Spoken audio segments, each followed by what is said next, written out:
Next up is Michigan State head coach Tom Izzo. Izzo is entering his 21st season with the Spartans and returns 3 starters and 10 letter winners from last year's team that advanced all the way to the Final Four, including preseason All-Big Ten selection Denzel Valentine. Coach, welcome back. We'll start with an opening statement and then open it up for questions. Well, thanks. Well, it's hard to believe it's been 21 years, but this one's starting out exciting for me. I think we have a completely different team than most that I've had. I think it's one of our best shooting teams.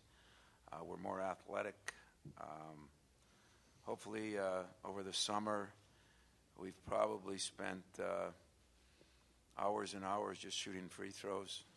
Last year, we were the worst free throw shooting team in captivity, and hopefully we are going to turn that around this year. But I'd say depth, shooting are our strengths. A little concerned because shooters think it's illegal to guard people, so I'm a little concerned about our defense and our rebounding. Not as big a team at times, but I think the other thing we can do is we can be versatile. We can play Denzel at the point and be a real big team, and we can, play Tom and a small 4-man and be a small team. So I think we've got ability to play 2 different ways, 3 different ways.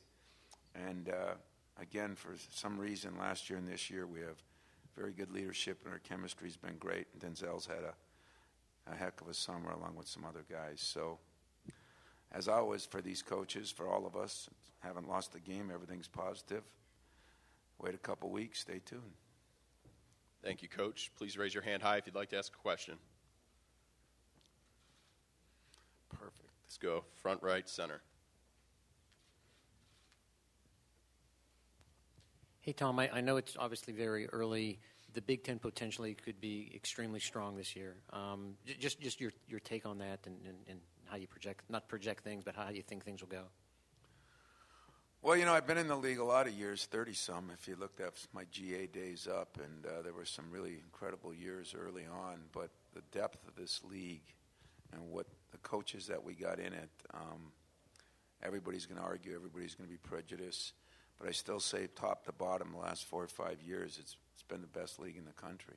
And I think this year, you had some teams that had some injuries. You had some teams that maybe didn't live up to expectations last year, and I think all those teams are going to be better.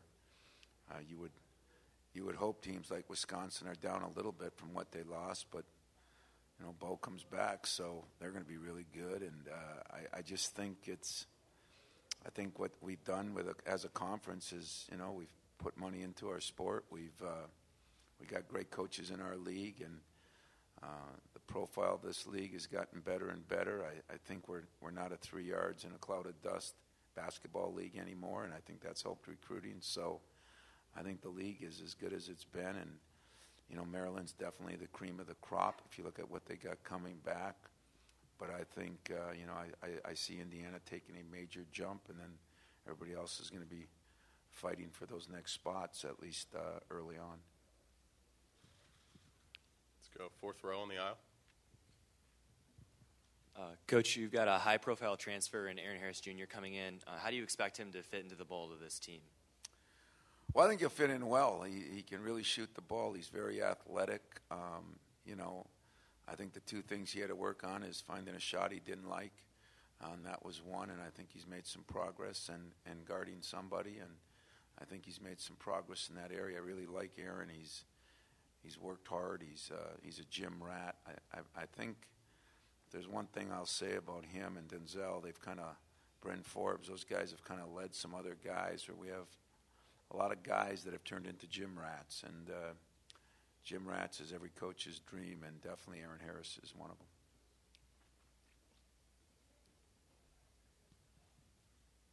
See, 2nd row, left-hand side, all the way on the wall.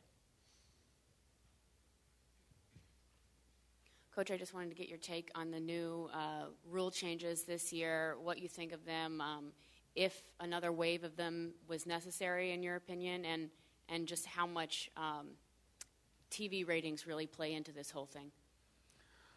Well, I like the 30-second. We played over in Europe this summer. We played with a 24-second.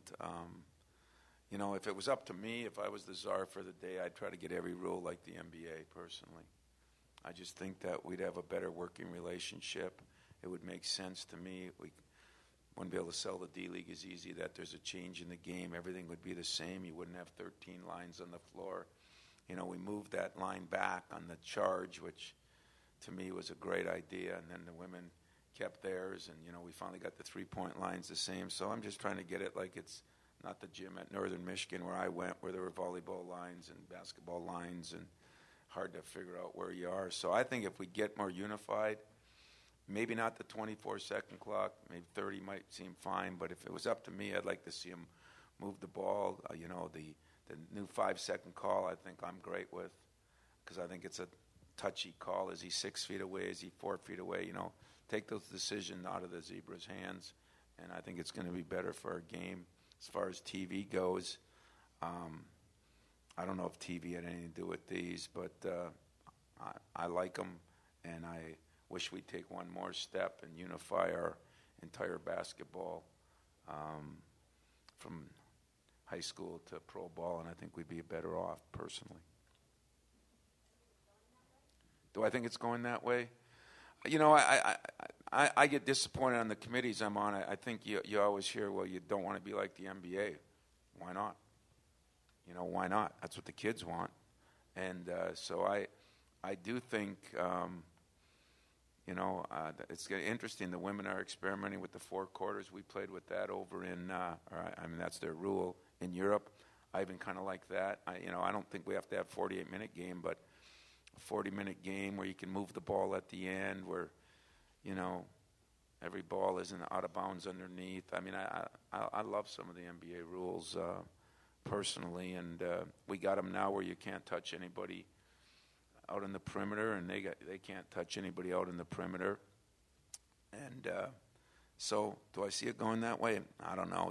It's up to other people than me, but I said what I'd like. That was just personal opinion. Let's go 4th row on the aisle, left-hand side. Tom, in some of the autonomy discussions among the Power 5 conferences, time demand seems to be a real issue for college student athletes. And with college basketball, there's been a backtracking, I guess, of practicing. You can practice earlier, even though they have the same number. You get to work out in the summer a little bit more often. Do you think that has it reached its limit of what you can do with student athletes, or do you think that's going to backtrack at all in the future to limit time demands on them? I think it's a joke, personally. Are we going to limit time on Twitter? Are we going to limit we're so worried about the players that we don't want to practice. We don't want to do this. There's no coach. Coaches are smarter than we used to be, I think, where we're not going to beat a kid to death, But sometimes I wonder when these new things come out, who are they polling?